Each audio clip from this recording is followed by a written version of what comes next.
should there be border tensions between China and India in the current place? Let me go to you, Mr. Aneja, first from India. Well, there should not be border tensions at all between India and China, because the agenda of India and China as emerging economies is much bigger than just being locked up in a border standoff.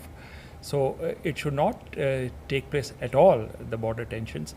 But in the specific area, why it has taken place, now there are two narratives here. There is an Indian narrative which talks about the change of status quo by China pending a resolution. This is in accordance with the 2012 agreement.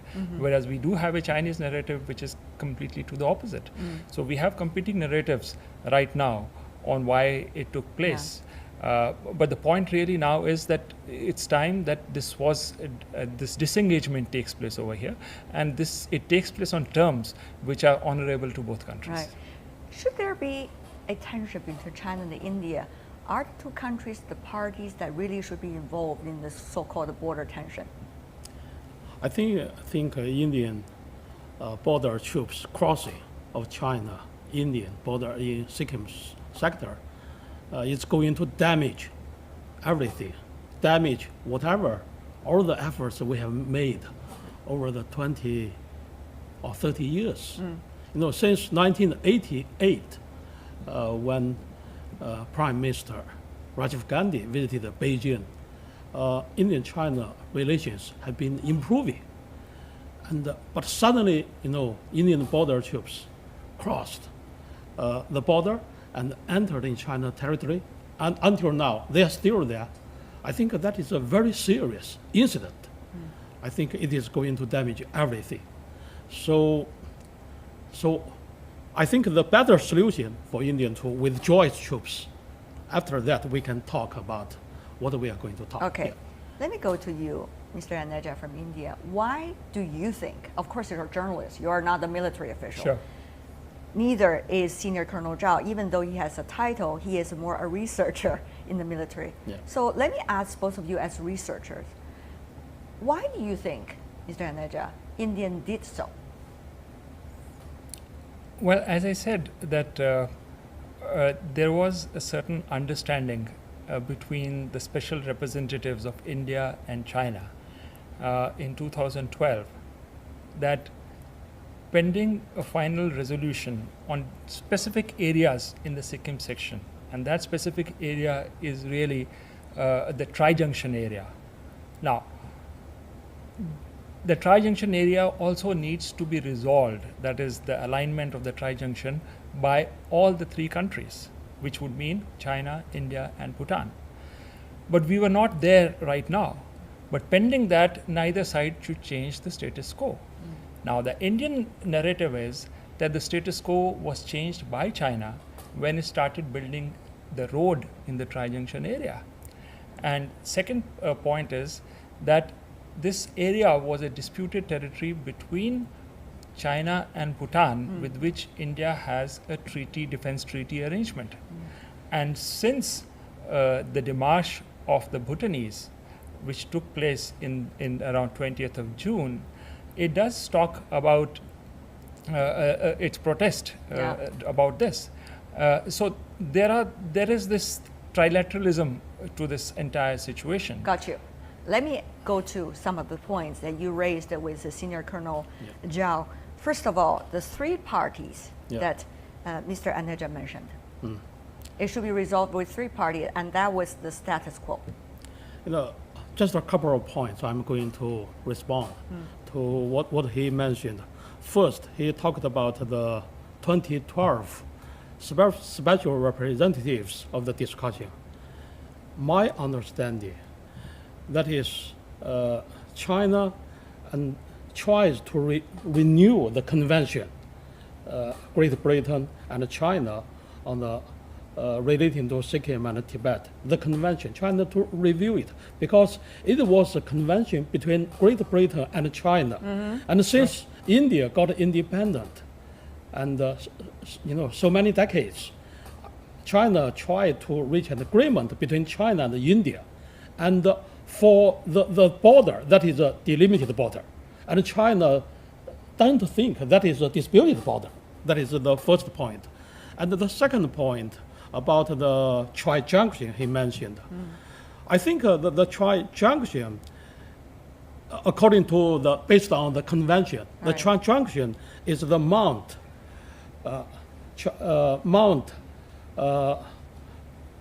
Gibmochi. Gib- Gibmochi. Gibmochi, right, Mount Gibmochi. English name tends And to be a little bit yeah, difficult. That is a point. And the place Indian border troops crossed, that is 2 kilometers north of the tri-junction. Right. So the place the Indian crossed, that is not a disputed area. That is China's territory. That is the Donglang or Doklam region, as you called it. So that is not a dispute. So what you're saying is from one point to to a area that is not exactly what China is looking at, Yeah, right? China look at it. The junction, that is a point, not an area. All right, let's have Mr. Neja to respond to that. Now, it's very interesting that when we're talking of a point, it's not a geometrical point on a paper. It is a feature. It's something on the ground. Now, what is the dimensions of a trijunction? That does it have a trijunction have a certain area, or Do is you think? I think it should have a certain area. It should have certain coordinates. It should have a certain area. I do believe that nobody has gone into those details to actually define that what would be the parameters of the trijunction. Is China changing the status quo? Another Can point. I just complete Yeah, for okay. just quickly for a second? The Chinese position, which I'm well aware, and all of us are, that's 2,000 meters north, which is 2 kilometers north. I'm not aware what would be the dimensions of the trijunction. Would it spread to an area of 2 kilometers? Not too much. How much is the area covered by the trijunction? Those are the details we don't know about at this point in time. And yet at this point, India is there, even though without knowing the details. Well, this is the Indian argument, which I can say, is that because the trijunction is still yet to be resolved, any entry or any change of the status quo, which is building the road, is therefore not in sync with the 2012 agreement. Yeah. So if Indian troops is in that so-called trijunction, is that going to be a change of the status quo compared to earlier times? Well, Indian troops in the trijunction area at this point in time, it just shows that it is time that we actually start talking about defining trijunctions and actually implementing the understanding of the All right. watershed principle defined by the 1890 treaty. Okay. Mr. Zhao, Senior Colonel Zhao, your response to the so-called status quo issue. I just have a word about the trijunction. The trijunction was determined by the convention in 1890. So over the past 100 years, more than 100 years, each Indian government recognizes it. And they view as the border, the trijunction as the starting point of the border, the eastern point of the border. And they recognize it, but only this government, the Modi government, he tries to change it. That is about the trijunction. And I'd like to talk about the status quo. So China was appalled by that. Yeah. Okay. You know, China was building roads in its territory. Roads. And, you know, China tried to improve transportation in this area. Is it a change of status quo? That's the whole point. Sorry, please carry As, on. as far as I know, you know, India has, you know, constructed so many roads, railways on the Indian side of the border, either in Sikkim or Okay. in the so-called Arunachal Pradesh. All right. Before we throw in a lot of geographical terms, because the audience might not necessarily familiar with every one of them, Yeah. but let me just let you, Mr. Aneja, to respond to that as well. Did India, according to Mr. Zhao, change the status quo already over the past few decades by building so-called roads and also transportation means on the other side of the so-called border? Well, the point is that we are looking at a practical situation. No, please answer my question Yeah. directly Yeah. before we go to the solutions, okay? So what is the status quo for everybody? The status quo was 80, 90, or the status quo was 2012? And since 2012, how many things have changed on the so-called Chinese side of the border, on the so-called Indian side of the border? Let's just answer that question directly. I think plenty has changed on both sides of the border. Yeah, so which changed first? Well, the point is that Chinese have been doing a lot of construction activity in Tibet. We are not objecting to that because that is not happening in this disputed particular areas. We have the entire road coming from Lhasa down up to So Yadon. what is your point? So my point is that similarly there is a lot of construction which has been done in states of Assam and northeast India as well. Okay. So these constructions have been going on as a part of a natural normal process. All right, Mr. Zhao. I think China has the right to construct the road in Tibet because it is within its sovereignty. That's precisely the It's point. like building roads in Beijing, right? Does it have anything to do with India?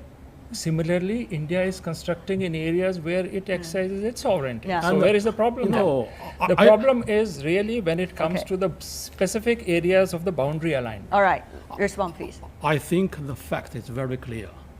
The Donglang area is a part of China, a part of Tibet. And India recognizes it. India has been recognizing it for more than 100 years. And now, Indian border troops crossed the border and entered China's territory, and they are still there. It not only changed the status quo, but also I think it is a great challenge or threat to China's sovereignty, to China's security, and China's territorial integrity. All right. Okay, let's just give it a break because I need to give some background information to our audience worldwide about exactly what these two gentlemen are talking about. You know, there are very complicated geographical issues over here. The boundary that they have been talking about in the Sikkim sector has long been delimited by the 1890 convention, which was signed between then the Qing dynasty from China and Great Britain, which was the time, in control of India. After independence, India inherited this historical convention, and successive Indian governments, as the Chinese guest mentioned, have repeatedly confirmed it in the official documents, as you can see over here. In the year 1996, both sides signed an agreement on confidence-building measures in the military field along the line of actual control in the Indian-China border areas, agreeing as no activities of either side shall overstep the line of actual control.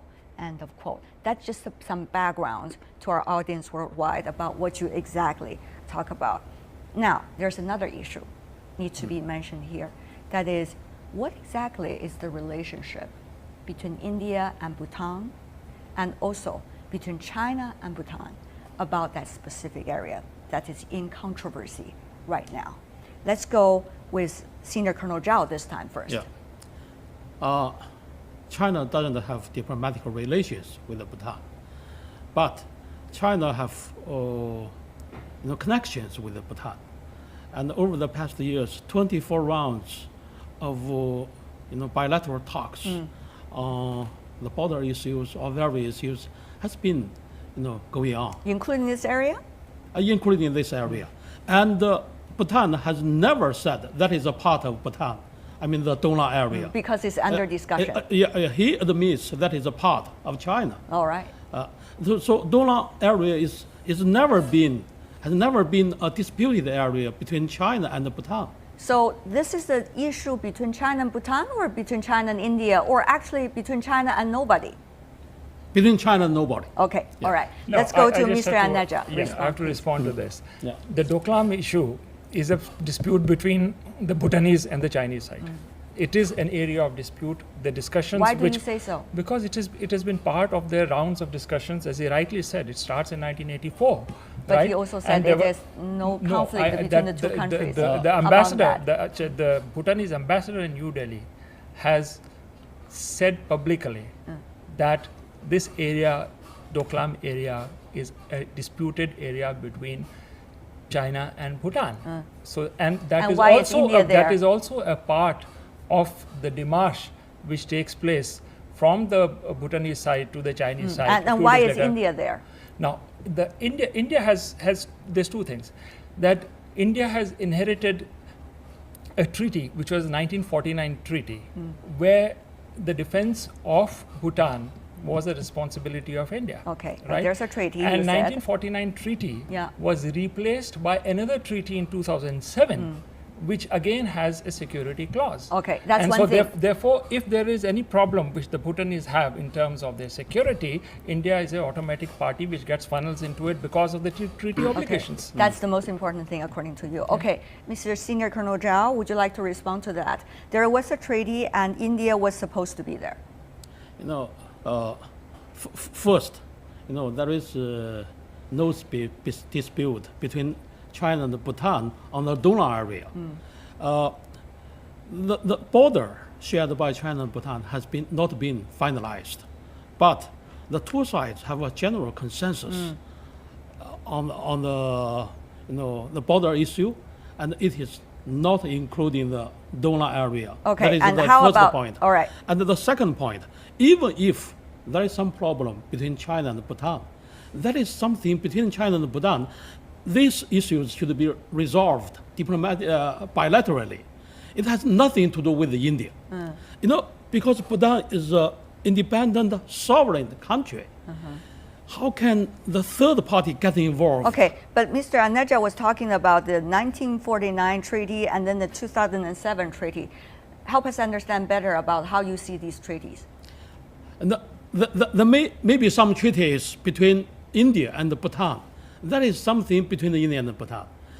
And now we are talking about, you know, the territorial dispute. If there is something, you know, some third party get involved, and on behalf of another country, and you know, in contemporary world, we cannot believe that. If it happened in 18th century, 19th century, I understand it. But in the 21st century, I cannot understand it. Did Bhutan call for the help of India officially? Of course, Mr. Aneja, what is the sign of the call? Look, I am not privy to the internal communication whether there But was that should be public, right? That's up to the government of India to That should be declassify it public as rather and than when. private. But I do think that when we will talk about the resolution of this issue will obviously come in whether what kind of communication was there from the Bhutanese side. But this is the official communication. It But may the be a Bhutanese fact. side's attitude is extremely important in this case, I isn't think, it? and I think we should also respect Bhutan as a sovereign country here. And But its also, attitude. Senior Colonel Zhao said that was China's territory originally. Well, that is to begin with. Bhutanese don't think so. All right, I- Mr. Senior Colonel I Zhao. think if he is right, we can just imagine someday Chinese troops will go to Kashmir area on behalf of Pakistan, and so that we both between China and Pakistan we have an agreement, and China have the right to get involved. Do you agree with that? Wow, oh my God, that's a chain reaction. We're going to go over there. We're going to have the third party country going into another country, so-called on behalf of that country. Yeah. Well, it's going to be, we all have those stories in our neighborhood. Absolutely, and we need to get out of this syndrome because, as I said right in the beginning of the program, that there has to be honorable disengagement from We this issue have because to. we don't. Otherwise, it starts a chain reaction. We have and there are three nuclear powers. We're talking of Pakistan as well, in just now. So we can't have this situation. We have to go step back from here and move into a positive But direction. Bhutan is not a nuclear power. We're talking about the borders between the- So final words from you, since Mr. Aneja already got his final word. Final words from you, very briefly, Mr. Senior Colonel Zhao. Yes, I think the Indian border troops entered China illegally. That is a fact, and it is quite clear. And now, India better withdraw, pull back its troops. Okay. I think that is the prerequisite of any solution. All right.